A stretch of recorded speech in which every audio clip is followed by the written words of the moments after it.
Olá, sejam bem-vindos ao Hoje News Política. O presidente Jair Bolsonaro acertou, em comum acordo com Valdemar Costa Neto, o adiantamento da sua filiação ao PL, que aconteceria no dia 22 deste mês.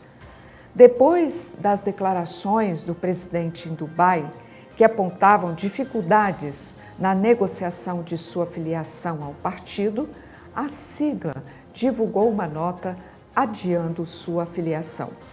As negociações enfrentam dificuldades em alguns estados, como Bahia, Pernambuco e São Paulo.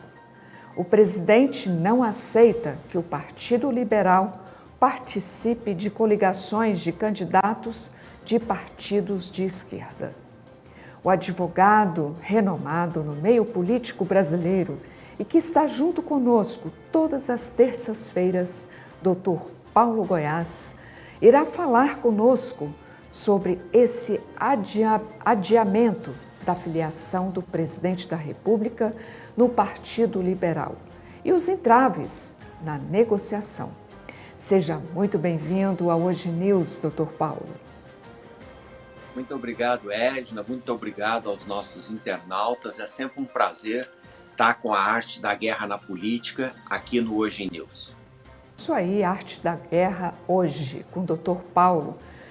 Bem, essa filiação do presidente Jair Bolsonaro no PL estava marcada para o dia 22 deste mês, mas foi transferida sem uma nova data marcada. O que aconteceu nos bastidores da política aí em Brasília, Dr. Paulo?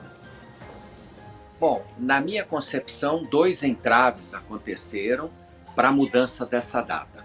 A primeira é a situação de São Paulo, que é complexa. Por que ela é complexa? O PL de São Paulo resolveu apoiar o vice-governador Rodrigo Garcia para a eleição de governador.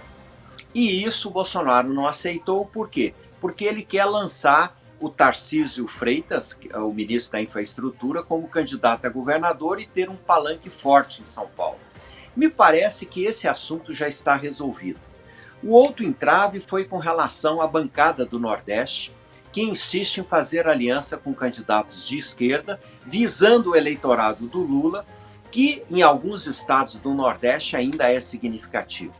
E o presidente pôs uma trava nisso. Isso gerou com que o PL marcasse para amanhã, às 9 horas da manhã. Dr. Paulo, mas falam que também há outros entraves. Quais seriam esses?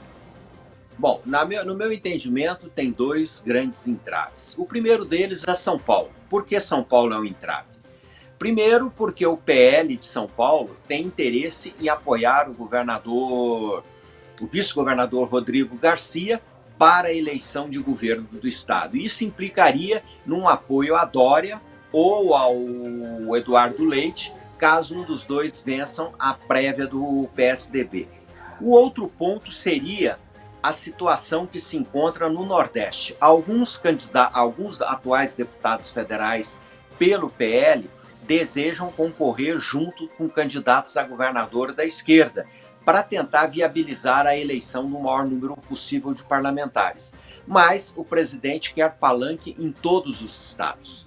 E com isso gerou um atrito que precisa ser resolvido. Com relação a São Paulo, me parece que o PL já desistiu de apoiar o Rodrigo Garcia e caminharia para uma candidatura própria ou uma nova composição a ser fechada no estado, provavelmente com o ministro Tarcísio Freitas da Infraestrutura.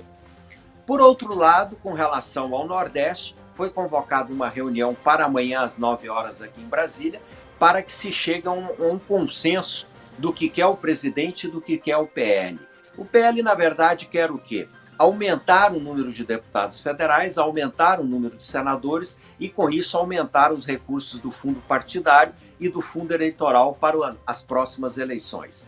É uma medida justa e me parece que Bolsonaro traz para o PL algo em torno de 30 a 35 milhões de votos.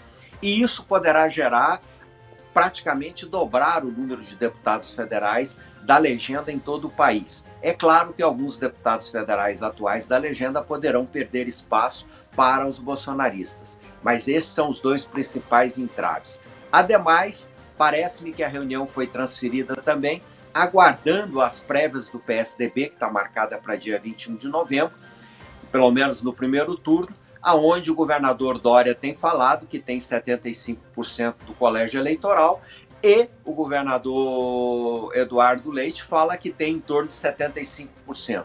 Um dos dois está mentindo, provavelmente os dois, deve ser uma disputa acirrada, mas uma coisa já fez efeito, essa situação da prévia do PMDB.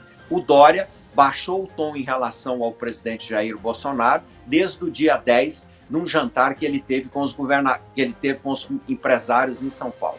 Mudando de assunto, vamos falar agora das prévias do PSDB, que está marcada para o dia 21 de novembro. Quem, doutor Paulo, você acha que ganha? Arthur Vigílio Neto, Eduardo Leite ou João Dória? Bom, em primeiro lugar, as prévias marcadas para o dia 21 já tem gente falando em mudar a data em função do movimento do tabuleiro de xadrez que fez o presidente Jair Bolsonaro e o Valdemar Costa Neto. Pensam em mudar a data porque não só para viabilizar, mas também para criar o transtorno ao presidente de atrasar a filiação. Escuta-se nos bastidores que será mantido o dia 21, mas nós não podemos ter certeza neste xadrez do arte da guerra. Sabemos que tanto Dória quanto Eduardo Leite falam que tem 75%. E Arthur Vigílio corre por fora, trabalhando com os independentes e por descontentes com Dória ou com Eduardo Leite. Isso quer dizer o quê? Que as prévias do PSDB ainda vai ter muita água para rolar até o dia 21 e provavelmente, no meu sentimento, deve ganhar o governador Dória, que tem mais músculo em São Paulo e tem mais músculos em algum estado. E eu tenho informações de bastidores que várias pessoas que vão sair do PSDB continuam no PSDB para ajudar o Dória a chegar a candidato à presidência da República.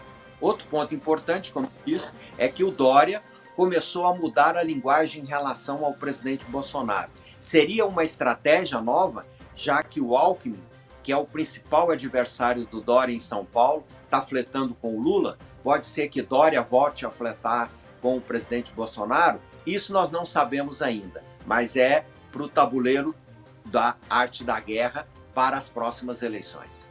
Cenas dos próximos capítulos, né? Arte da guerra com o doutor Paulo. Muito obrigada pela sua participação no programa, doutor Paulo. Eu é que agradeço a oportunidade, espero estar na próxima terça-feira de novo, nós falando sobre a arte da guerra na política. Até a próxima terça-feira, onde traremos mais uma análise política para você. Obrigada pela companhia e até mais.